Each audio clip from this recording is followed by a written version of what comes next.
So my name is James Abro. I live in Times Square. I'm a writer and a public speaker and storyteller.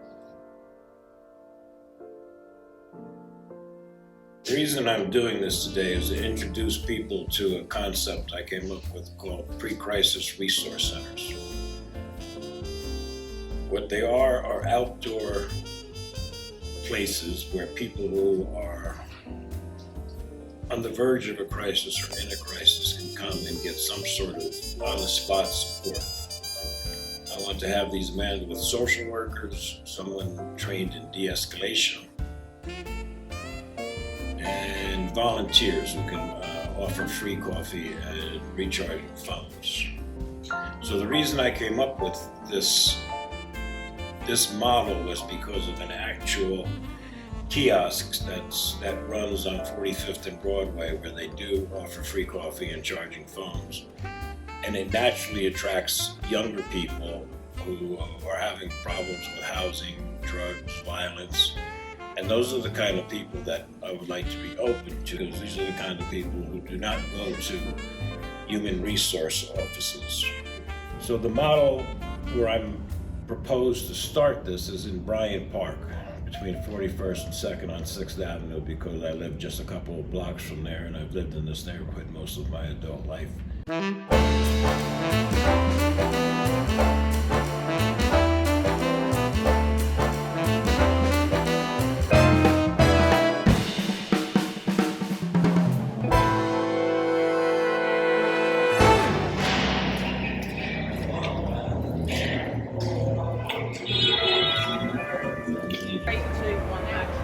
Okay, so this is where I lived in the 80s and 90s with the parents of a friend of mine, Wilva and Robert Breen.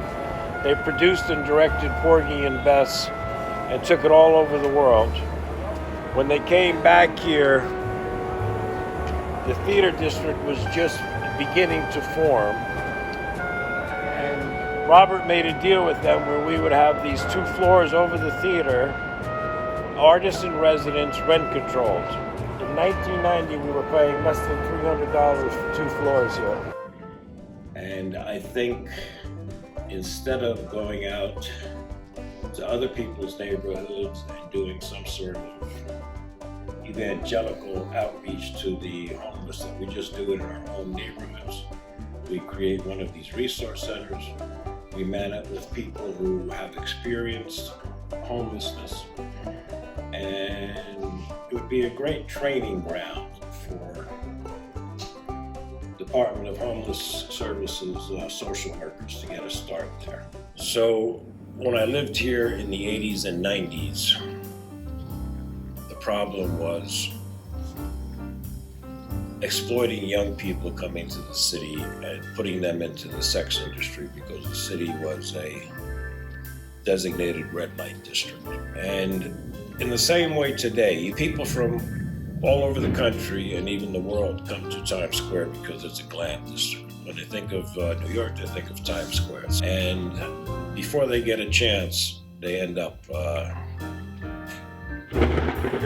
oftentimes in traumatic experiences. So 16 months ago, I woke up on a Sunday morning. It was one of the first nice days of the summer. I went to a deli on 44th Street, picked up a buffet breakfast, and I'm heading over to Bryant Park to have breakfast. Along the way, I see Ryan walking down 42nd Street, talking out loud to himself or anyone who will listen. I said, "Ryan, let's get some breakfast." So he follows me over to the park. I split the breakfast with him. And after we're finished, he brings out a weed pipe. He wants to share his weed. That's his exchange for me buying him a meal.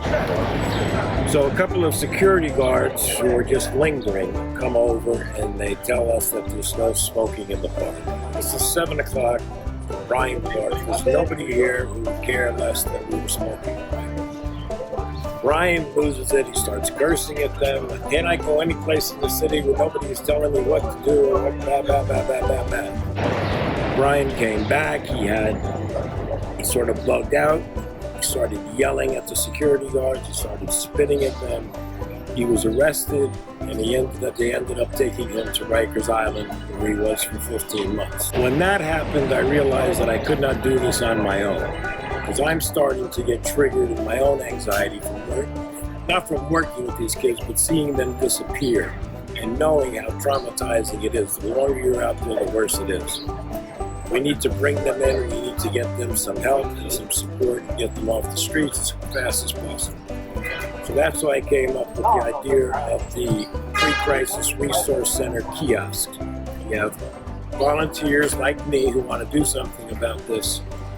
You have DHS outreach workers, and you have security trained in de-escalation, not escalation. It's not going to work until we go into our neighborhoods and just say, listen, I know you're having a hard time. Is there any way we can help you get back on your feet? Can we help you call your folks, friends?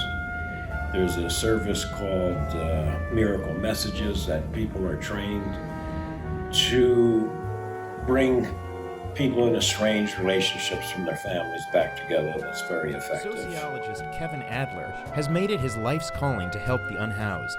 7 years ago, he founded Miracle Messages. Our vision is that no one goes through homelessness alone. Do you have anyone either you'd want to reconnect with or how? Yeah, I do want to reconnect with my family. I don't know where any of them are. So the way I see it is New York is very, has all of this. My neighborhood is the best neighborhood in the city, the Lower East Side or the Upper West Side, and there's all this competition.